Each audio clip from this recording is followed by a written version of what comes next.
3월 10일 KMA 뉴스 브리핑 시작하겠습니다. 코로나19 백신 접종 후 사망과 이상 반응 의심 사례가 지속적으로 증가하고 있습니다.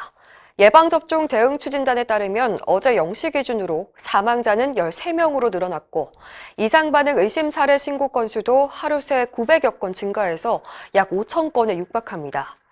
대부분 근육통이나 두통 등 경미한 증상이었지만 아나필락시스 의심 사례가 43건, 경련 등의 중증 의심 사례도 5건 확인됐습니다.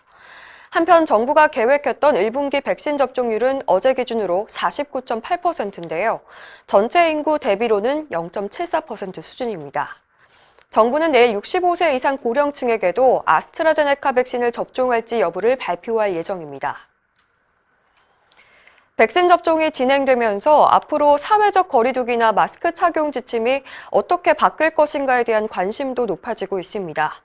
최근 미국 질병통제예방센터가 코로나19 백신 접종자는 마스크를 쓰지 않아도 된다는 권고를 내놨는데 우리나라에는 영향을 미치지 않을 것으로 보입니다.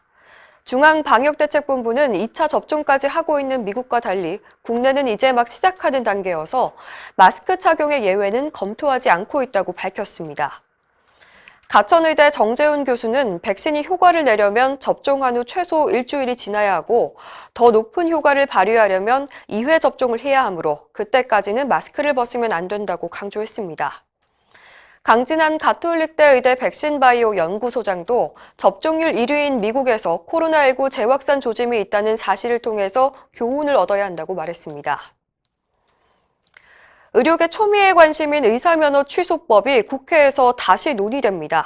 국회 법제사법위원회는 오는 16일 전체 회의를 열고 지난달 결론을 내지 못한 의료법 개정안을 다시 논의할 예정입니다. 당시 개정안은 의원들 간의 의견 차이로 전체 회의에 계류됐는데요.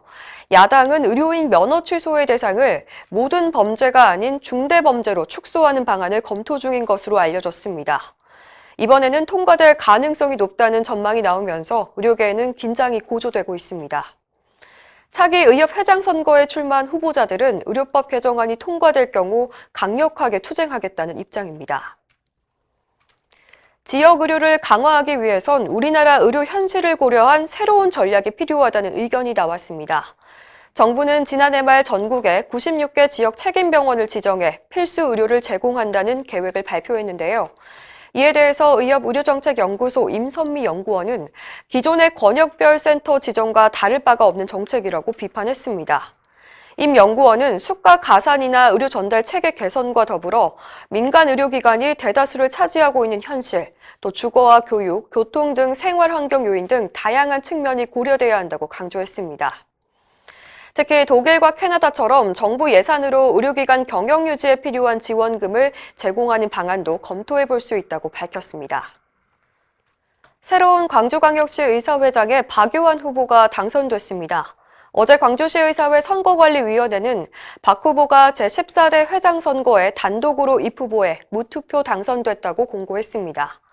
현재 광주시 의사회 수석 부회장인 박 당선인은 앞으로도 코로나19 최일선에서 시민들의 건강을 지키고 광주시 의사들의 이익과 자존심을 위해 최선을 다하겠다고 밝혔습니다. 한편 양동호 현 회장은 차기 광주시 의사회 대의원회 의장으로 선출됐습니다.